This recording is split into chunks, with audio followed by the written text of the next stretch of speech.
இந்த ஆர்ப்பாட்டத்தை தலைமை வகித்து நெறிப்படுத்திக் கொண்டிருக்கிற திராவிட மாணவர் கழகத்தின் மாநில செயலாளர் செந்தூர் பாண்டியன் அவர்களே, அனைவரையும் வரவேற்று சிறப்பித்திருக்கிற தோழர் நீலன் அவர்களே, முன்னிலை வகித்து நிகழ்வை சிறப்பித்துக் கொண்டிருக்கிற திராவிட மாணவர் கழக மாநில பொறுப்பாளர்கள் தொண்டரம், தங்கமணி, ஜீவா, சிவபாரதி, இனியன், மணிமொழி, ராகுல், அறிவுச்சுடர், இளஞ்செழியன், கவிபாரதி, திராவிட செல்வன் ஆகிய தம்பிகளே, தொடக்க உரையாற்றி இந்த ஆர்ப்பாட்டத்திற்கான நோக்கத்தை விளக்கி உரையாற்றி அமர்ந்திருக்கிற திராவிடர் கழகத்தின் துணைத் தலைவர், அரை நூற்றாண்டு காலம் பெரியார் திடலில் தன்னை அர்ப்பணித்துக் கொண்டு பெரியாரிய கருத்தியலை பரப்பிக் கொண்டிருக்கிற மாணமிகு கவிஞர் அண்ணன் களி பூங்குன்றன் அவர்களே, எனக்கு முன்னர் இங்கே உரையாற்றிய இந்திய கம்யூனிஸ்ட் கட்சியின் மாநில செயலாளர் அண்ணன் இரா முத்தரசன் அவர்களே, மறுமலர்ச்சி திராவிட முன்னேற்ற கழகத்தின் கொள்கை விளக்க அணி மாநில செயலாளர் மாணவிகு வந்தியத்தேவன் அவர்களே, பொதுப்பள்ளிக்கான மாநில மேடையின் பொதுச் செயலாளர் தோழர் பிரின்ஸ் கஜேந்திர பாபு அவர்களே, உரையாற்றி விடைபெற்று சென்றிருக்கிற மனிதநேய மக்கள் கட்சியின் தலைவர் சட்டமன்ற உறுப்பினர் பேராசிரியர் ஜவாஹிருல்லா அவர்களே, இந்திய யூனியன் முஸ்லீம் லீக் சார்பில் உரையாற்றி விடைபெற்று சென்றிருக்கிற முகமது அபுபக்கர் அவர்களே, மார்க்சிஸ்ட் கம்யூனிஸ்ட் கட்சியின் சார்பில் உரையாற்றி விடைபெற்றிருக்கிற தோழர் ஜி ராமகிருஷ்ணன் அவர்களே, எனக்கடுத்து நம்மிடையே உரையாற்றவிருக்கிற திராவிட முன்னேற்ற கழகத்தின் செய்தி தொடர்பு குழு தலைவர் மேனாள் நாடாளுமன்ற உறுப்பினர் அண்ணன் TKS இளங்கோவன் அவர்களே, நிறைவாக நம்மிடையே பேருரை ஆற்றவிருக்கிற திராவிடர் கழகத்தின் தலைவரும் தமிழர் தலைவருமான வானமிகு ஐயா ஆசிரியர் அவர்களே, நன்றியுரையாற்றவிருக்கிற இளமாறன் அவர்களே, திரளாக கூடியிருக்கிற தமிழ் சொந்தங்களே, உங்கள் அனைவருக்கும் என்னுடைய பணிவார்ந்த வணக்கத்தை தெரிவித்துக் கொள்கிறேன்.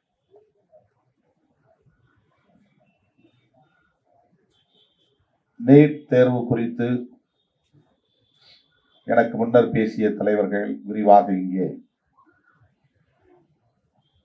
பல்வேறு கருத்துக்களை எடுத்துரைத்திருக்கிறார்கள். நீட் தேர்வை நடைமுறைப்படுத்துவதிலே இருக்கிற சிக்கல்கள் அல்லது குளறுபடிகள் ஒரு புறம், அந்த குளறுபடிகளுக்காக நீட் தேர்வு வேண்டாம் என்று நாம் சொல்லவில்லை. குளறுபடிகள் இருக்கின்றன என்பதை மக்களுக்கு வெளிச்சம் போட்டு காட்டுவதற்காக சொல்லுகிறோம், அவ்வளவுதான். ஆனால் நீட் தேர்வு வேண்டாம் என்று நாம் வலியுறுத்துவதற்கு முதன்மையான காரணம், இதனால் சமூக நீதி பாதிக்கப்படுகிறது என்பதுதான். சமூக நீதி என்னும் கோட்பாட்டுக்கு எதிரானது. அதை குழி தோண்டி புதைப்பதற்கு இது ஏதுவாக அமைகிறது. விளிம்பு நிலை மக்களின் கல்வி உரிமை மருத்துவ துறையிலே பாதிக்கப்படுகிறது. மாநில அரசுக்கான அதிகாரம் பறிக்கப்படுகிறது. ஆகவே மையத்தில் உள்ள அதிகாரத்தை பயன்படுத்தி விளிம்பு நிலை மக்களின் மீது இப்படிப்பட்ட நுழைவுத் தேர்வு என்னும் பெயரால் இப்படிப்பட்ட ஒரு தாக்குதலை தொடுக்க கூடாது. எனவே நீட் வேண்டாம்.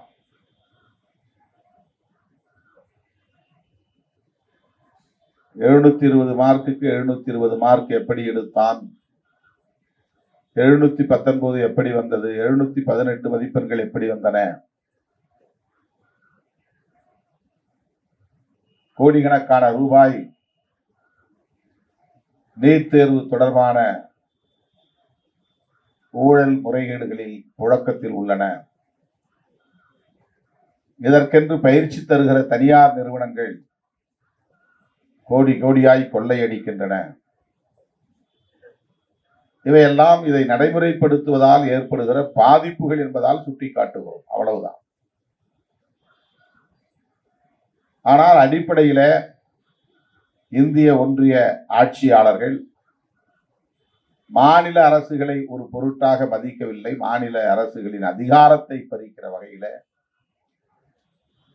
ஒட்டுமொத்தமாக கல்வி தொடர்பான அதிகாரத்தை இந்திய ஒன்றிய அரசே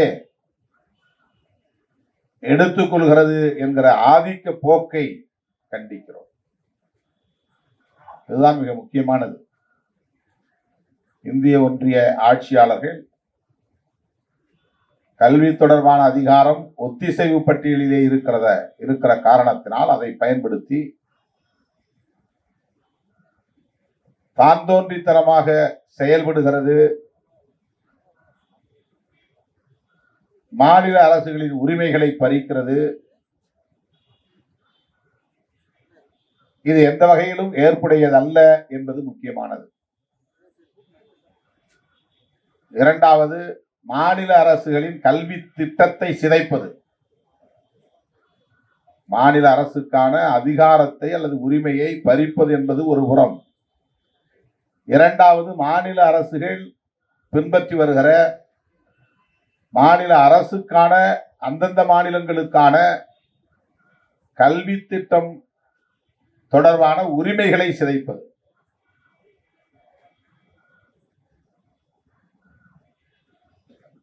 அடுத்து, விளிம்பு நிலை மக்கள், ஏழை எளிய மக்கள், அரசு பள்ளிகளில் பயிலும் குடும்பத்தை சார்ந்த மாணவ செல்வங்கள், முதல் தலைமுறையாய் படிக்கிற குடும்பங்களை சார்ந்த மாணவ கண்மணிகள் பாதிப்புக்குள்ளாகக்கூடிய வகையிலே அவர்களை எல்லாம் மறைமுகமாக வெளியேற்றுகிற ஒரு சதி முயற்சி.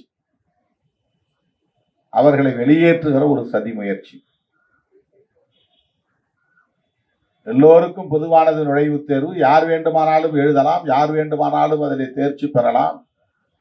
அதன் மூலம் யார் வேண்டுமானாலும் மருத்துவ கல்வியை பெறலாம் என்று பொதுவான ஒரு தோற்றத்தை உருவாக்கிவிட்டு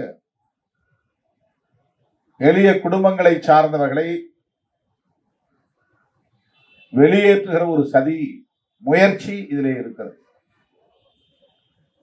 ஆகவே அந்த சதி முயற்சி சமூக நீதிக்கு எதிரானது என்பதுதான் நம்முடைய குற்றச்சாட்டு. ஐயா அவர்கள் விரிவான அறிக்கையை வெளியிட்டிருக்கிறார். இந்த அறிக்கையிலே மிக முக்கியமானது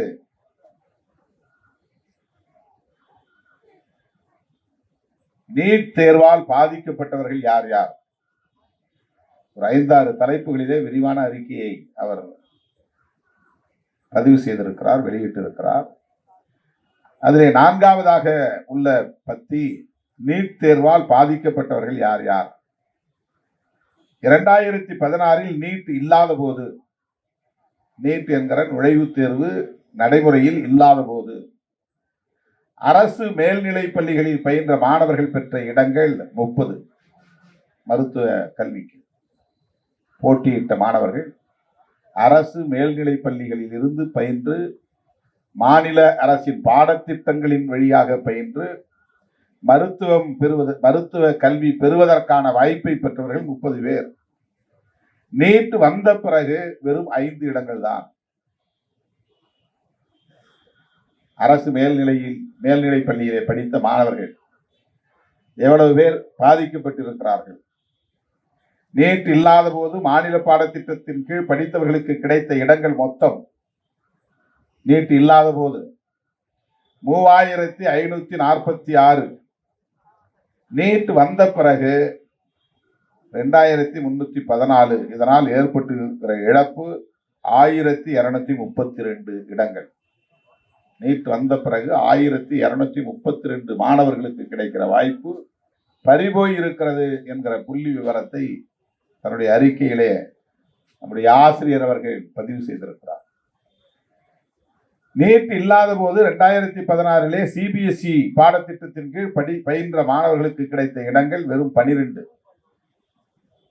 நீட் வந்த பிறகு அவர்களுக்கு கிடைத்த இடங்கள் 1220. 12 எங்கே, 1220 எங்கே? 20 மடங்கு அதிகம். பொதுவாக சிபிஎஸ்இ பாடத்திட்டம் என்பது தனியார் நிர்வாகத்தின் கீழ் இயங்குகிற பள்ளிகள். நடுத்தர வர்க்கத்திற்கு மேலே உள்ளவர்களின் பிள்ளைகள் படிக்கிற இடங்கள். லட்சக்கணக்கிலே, ஆண்டுக்கு லட்சக்கணக்கிலே பள்ளி கல்வி கட்டணம் செலுத்தக்கூடிய வலிமை உள்ள குடும்பங்களை சார்ந்த பிள்ளைகள் தான் அதிலே படிக்க முடியும். அரசு பள்ளிகளில் படிக்கிற பிள்ளைகளால் அந்த பள்ளிகளில் சேர்ந்து படிக்க முடியாது. ஆகவே நீட் இல்லாத போது 12 பேர், நீட் வந்த பிறகு 1220 பேர், மொத்தம் 20 மடங்கு அதிகரித்திருக்கிறது.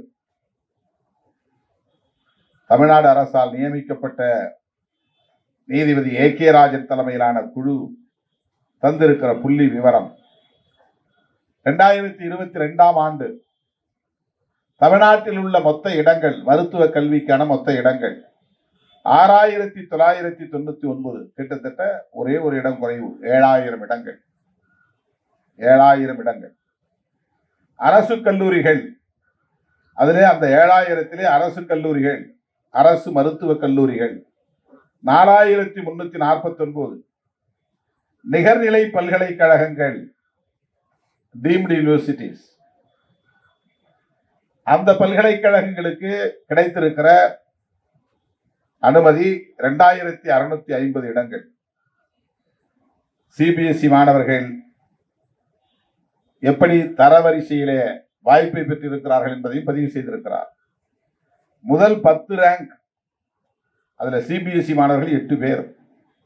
ஃபர்ஸ்ட் டாப் 10 பேர் எடுத்துக்கிட்டா அதுல 8 பேர் சிபிஎஸ்இ, 2 பேர் தான் மாநில பாடத்திட்டம். ஃபர்ஸ்ட் 100 ஸ்டூடெண்ட்ஸ், 100 பேர் எடுத்துக்கொண்டால் அந்த 100 பேரில் சிபிஎஸ்இ படித்தவர்கள் 81 பேர், மாநில பாடத்திட்டத்தில் படித்தவர்கள் 17 பேர்.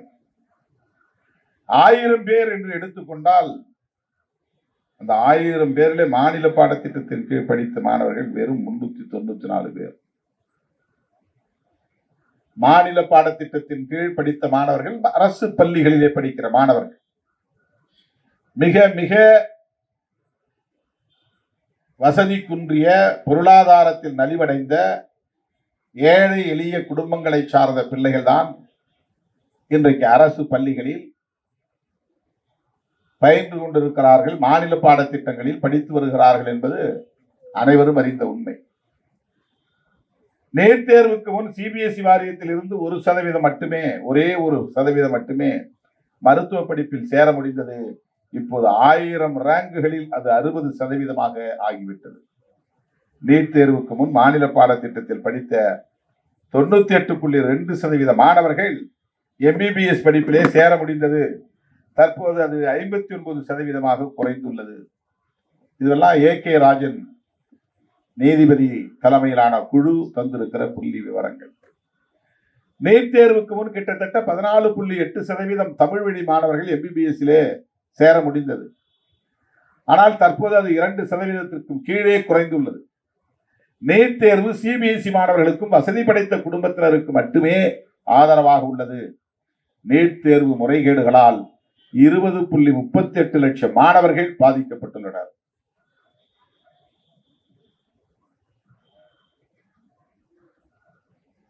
இந்த திட்டம் யாருக்காக கொண்டு வரப்பட்டிருக்கிறது? இந்த நுழைவுத் தேர்வு எதற்காக கொண்டு வரப்பட்டது? எப்படி சமூக நீதியை நீர்த்து போக செய்கிறார்கள்? சமூக நீதியின் மூலம் எளிய குடும்பத்தினர் பெற்ற பயன்கள் எவ்வாறு தடுக்கப்படுகின்றன? தட்டி பறிக்கப்படுகின்றன. இதுதான் ஆசிரியர் அவர்கள் வெளியிட்டிருக்கிற அறிக்கையில் சொல்லப்பட்டிருக்கிற உண்மைகள். இவை அனைத்தும் புள்ளி விவரங்களோடு தொடர்புடையது. வாய் புளித்ததோ மாங்காய் புளித்ததோ என்று ஏதோ இந்திய ஒன்றிய அரசுக்கு எதிராக பேச வேண்டும் என்று பேசுகிற கருத்துக்கள் அல்ல. எவராலும் மறுதலிக்க முடியாத ஆதாரங்களுடன் கூடிய வாதங்கள் இவை. விடுதலை சிறுத்தைகள் தொடக்க காலத்தில் இருந்து வலியுறுத்துகிற கருத்து இந்தியா முழுவதும் நீட்டக்கூடாது என்பதுதான். தமிழ்நாட்டில் மட்டும் என்று நாம் சொல்லவில்லை. ஒட்டுமொத்தத்தில் எல்லா மாநிலங்களும் இதனால் பாதிக்கப்படுகிறது. மாநில பாடத்திட்டங்களின் கீழ் படிக்கிற மாணவர்கள் அனைவரும் பாதிக்கப்படுகிறார்கள். இந்திய ஒன்றிய அரசின் மேலாதிக்க போக்கு இதிலே வெளிப்படுகிறது. மாநில அரசுகளுக்கு எதிரான ஆதிக்க போக்கு வெளிப்படுகிறது. எனவே ஒட்டுமொத்தமாக அகில இந்திய அளவில் ஜனநாயக சக்திகளை ஒருங்கிணைத்து நீட்டுக்கு எதிராக போராட வேண்டிய தேவை இருக்கிறது.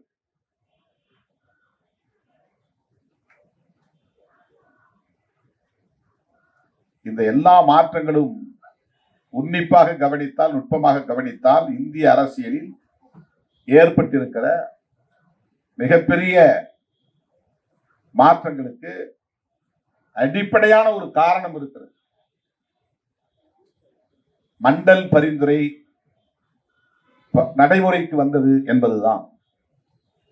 இந்திய அரசியலின் போக்குகளை மண்டல் பரிந்துரைக்கு முன், மண்டல் பரிந்துரைக்கு பின் என்று நாம் பகுப்பாய்வு செய்து பார்க்க கடமைப்பட்டவர்களாக இருக்கிறோம். ரொம்ப முக்கியமான ஒரு புள்ளி.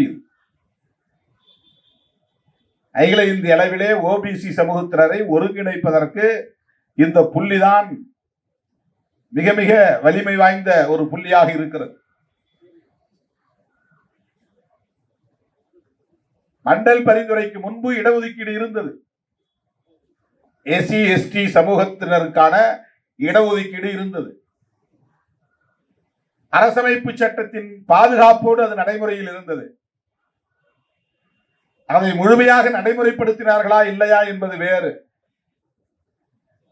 அதை நடைமுறைப்படுத்துவதிலே எவ்வளவு பெரிய துரோகங்களை செய்திருக்கிறார்கள், சதிகளை செய்திருக்கிறார்கள் என்பது வேறு.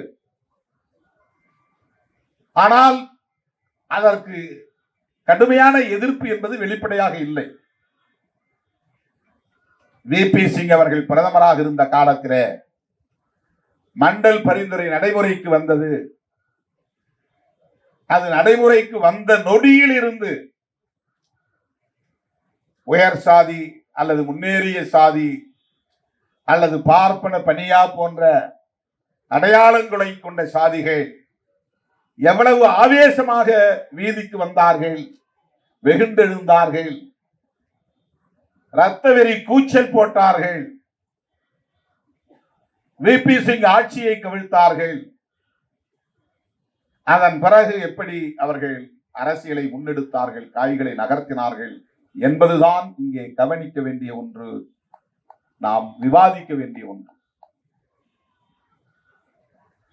ஓபிசி சமூகத்தினருக்கு கல்வியிலும் வேலை வாய்ப்பிலும் இடஒதுக்கீடு வேண்டும் என்கிற குரல் நீண்ட காலத்து குரல். அதற்கான போராட்டம் என்பது நாடு விடுதலை பெற்ற நாளில் இருந்தே தொடங்கிவிட்டது. புரட்சியாளர் அம்பேத்கர் அவர்கள் தன்னுடைய அமைச்சர் பதவியை ராஜினாமா செய்துவிட்டு வெளியே வந்த போது அவர் சொன்ன காரணங்களும் இதுவும் ஒன்று. ஓபிசி சமூகத்தினரின் நலன்களை பாதுகாப்பதற்கென்று ஒரு ஆணையம் அமைக்க வேண்டும் என்று நான் தொடர்ந்து வலியுறுத்தி வருகிறேன். பண்டிட் ஜவஹர்லால் நேரு அவர்களின் தலைமையிலான இந்த அரசு அதை பொருட்படுத்தவில்லை என்ற குற்றச்சாட்டை வெளிப்படையாக வைத்தார். காக்கா கலேல்கர் அவர்களின் தலைமையில் அதன் பிறகு ஒரு கமிஷன் போடப்பட்டது. அந்த அறிக்கை அரசிடம் சமர்ப்பிக்கப்பட்டும் அன்றைக்கு அது நடைமுறைக்கு வரவில்லை, கிடப்பிலே போட்டு விட்டார்கள். அதன் பிறகு நாடு தழுவிய அளவிலே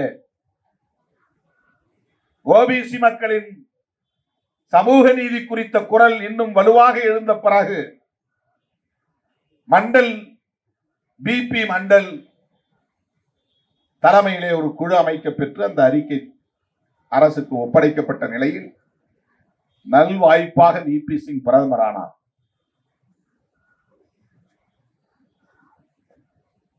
அவர் பிரதமர் ஆவதற்கு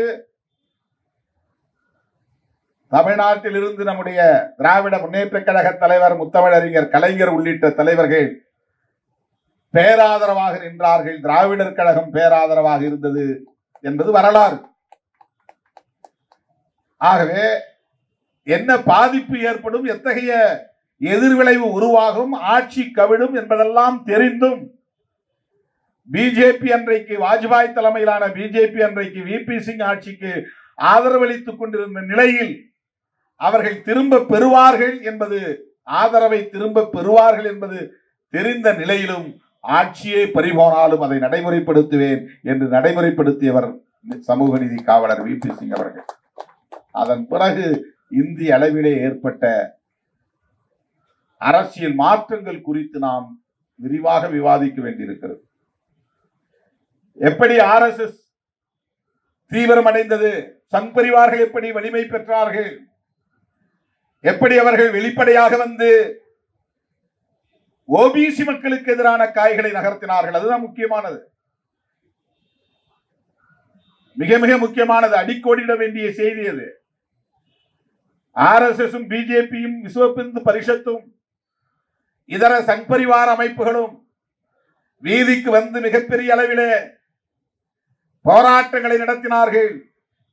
அதிகாரத்தை நோக்கி வேகமாக நகர்ந்தார்கள். முன்னேறிய வகுப்பினர் தனிமைப்படுத்தப்படுகிறார்கள் என்ற கூச்சல் போட்டார்கள்.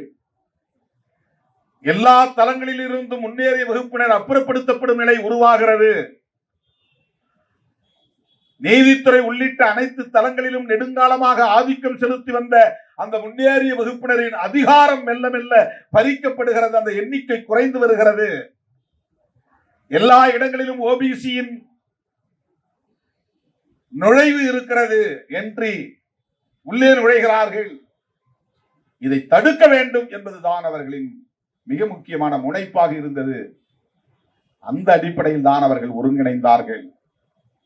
அதன் அடிப்படையில் தான் அத்வானி ரத யாத்திரை என்ற ஒரு போராட்டத்தை முன்னெடுத்து அது ரத்த யாத்திரையாக முடிந்து அந்த வேகத்திலேயே பாபர் மசூதி இடிக்கப்பட்டு, பாபர் மசூதி இடிக்கப்பட்ட அந்த சூழலிலேயே அவர்கள் முன்வைத்த அஜெண்டா தான் இந்துத்துவ அஜெண்டா. அதுவரையில் இந்துத்துவ அஜெண்டா என்பது வெளியிலே பேசப்படாத ஒரு செயல் திட்டமாக இருந்தது. பாபர் மசூதி இடிக்கப்பட்ட பிறகு அவர்கள் முன்வைத்த அரசியல் ஓபிசியை இந்துக்கள் என்று அரவணைத்துக் கொள்ள வேண்டும்.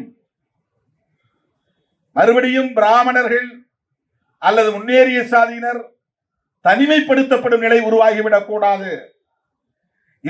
இவர்களோடு இணைந்து நாங்களும் இந்து, நீங்களும் இந்து, நாம் அனைவரும் இந்து, இந்து பெரும்பான்மை வாதம் என்கிற அடிப்படையிலே ஒன்று சேருவோம் என்கிற ஒரு புதிய குரல், ஒரு புதிய செயல் திட்டம், அப்படித்தான் அது முன்வைக்கப்பட்டது. அந்த டிராப், அந்த எலிப்புரியிலே போய் சிக்கிய ஏராளமான ஓபிசி தலைவர்கள் அரசியல் ஆதாயங்களுக்காக, ஒரு தற்காலிக ஆதாயங்களுக்காக எல்லா மாநிலங்களிலும் கொண்டு போய் பிஜேபியை அறிமுகப்படுத்தினார்கள். பிஜேபியின் கொடிகளை ஏற்றுவதற்கு ஏற்பாடு செய்தார்கள். பிஜேபியின் சின்னங்களை வீதிகளிலே, வீடுகளிலே, இல்லங்களிலே, சுவர்களிலே எழுதினார்கள். எழுதியவர்கள் ஓபிசி தலைவர்கள். அதுதான் முக்கியமானது. இன்றைக்கும் கூட தமிழ்நாட்டிலே வீதிக்கு வீதி, மூளைக்கு மூளை, ஒவ்வொருவரின் இல்லத்தின் சுவர்களிலும் பாரதிய ஜனதாவின் சின்னத்தை யார் வரைந்தது? சின்னம் வரைவதற்கு அவர்களுக்கு ஏது ஆள்? வாக்குச்சாவடியிலே உட்கார்வதற்கு அவர்களுக்கு ஏது ஆள்? ஒவ்வொரு வாக்குச்சாவடியிலும் உட்கார்ந்தவர்கள் யார்? சின்னங்களை வரைந்தவர்கள் யார்? அந்த கட்சி வேரூன்றுவதற்கு யார் துணை நிற்கிறார்கள்? இதுவெல்லாம் விவாதத்திற்குரியவையா இல்லையா? அவர்கள் வலுப்பெற எங்கே இது போய் முடியும்? நீட் கொண்டு வந்தது என்பது அவர்கள் அதிகாரத்திற்கு வந்த பிறகுதானே. எத்தனை எத்தனை தடைகள் சமூக நீதிக்கு எதிராக, எல்லாவற்றையும் தனியார்மயமாக்குகிற சதி. ஏன் எல்லாவற்றையும் தனியார்மயமாக்குகிறார்கள்? வெறும் பொருளாதார ஆதாயத்திற்காகவா? இல்லை தோழர்களே, சமூக நீதியை நீர்த்து போக செய்வதற்குத்தான். அதை டைலூட் செய்வதற்குத்தான். அதைவிட முக்கியமாக ஓபிசி வலிமை பெறுவதை தடுப்பதற்காகத்தான். இந்த இடஒதுக்கீட்டால் ஓபிசி சமூகத்தினர் இந்தியா முழுவதும் வலிமை பெற்று வருகிறார்கள். எல்லா தளங்களிலும் வலிமை பெற்று வருகிறார்கள். அவர்களின் ஆதிக்கம் ஆங்காங்கே பரவி வருகிறது என்று அவர்கள் அச்சப்படுகிறார்கள். அதை தடுக்க வேண்டும். ஓபிசி சமூகத்தினரை வைத்தே தடுக்க வேண்டும். ஓபிசி சமூகத்தினரை வைத்தே தடுப்பதற்காக அவர்கள் கண்டறிந்த ஒரு செயல் திட்டம் தான் இந்துத்துவ அஜெண்டா. நீண்ட நெடுங்காலமாக மகாத்மா ஜோதிபா புலே காலம், அதற்கு முன்னதாக கௌதம புத்தர் காலம், 2500 ஆண்டுகளாக தொடர்ந்து எக்ஸ்க்ளூஷன் ஆஃப் பிராமின்ஸ் என்பதுதான் போராட்டமாக இருந்திருக்கிறது. பிராமணர்களை அல்லது அந்த ஆதிக்க சக்திகளை அந்நியப்படுத்துவது, அவர்களை தனிமைப்படுத்தி மற்றவர்களை பிரிப்பது, அவர்களை ஒருங்கிணைப்பது என்பதுதான் போராட்டமாக இருந்திருக்கிறது. அதுதான் அடிப்படை கருத்தியலாக இருந்திருக்கிறது. அதைத்தான் காஞ்சிராம் பகுஜன் யூனிட்டி என்று சொன்னார். பகுஜன் என்று சொன்னால் தலித்துகள் என்று பொருள் அல்ல. எஸ்சி எஸ்டி மைனாரிட்டிஸ் எல்லோரும் சேர்ந்தது ஓபிசி. இந்த சமூகங்களை சார்ந்தவர்கள் சமூக நீதி சமூகங்கள் என்று நான் அதை காயின் செய்தேன். தமிழ்நாட்டை பொறுத்தவரையில் சமூக நீதி சமூகங்கள். பகுஜன் என்பது சமூக நீதி சமூகங்கள். Reserved categories, schedule cost, schedule tribes, other backward classes and minorities including women in all sections. அதுதான் பகுஜன். இதனுடைய பொருள் என்ன? except forward communities என்று பொருள். excluding Brahmin and other forward communities என்று பொருள். இதுதான் போராட்டம். ஆனால் ஓபிசி சமூகத்தை வழிநடத்தக்கூடிய தலைவர்கள் தங்களின் நலன்களுக்காக, தங்களின் கட்சி நலன்களுக்காக, தற்காலிக பயன்களுக்காக அவர்கள் பாரதிய ஜனதாவோடு சமரசம் செய்து கொண்டு அவர்களை வளர்ப்பதற்கு இன்றைக்கு எல்லா மாநிலங்களிலும் தயாராகிவிட்டார்கள். சந்திரபாபு நாயுடுவால் ஆந்திராவிலே வேரூன்றி விட்டார்கள். எடியூரப்பாவால் கர்நாடகாவிலே வேரூன்றி விட்டார்கள். சுரேஷ் கோபியின் மூலம் இன்றைக்கு கேரளாவிலும் காலூன்றி இருக்கிறார்கள்.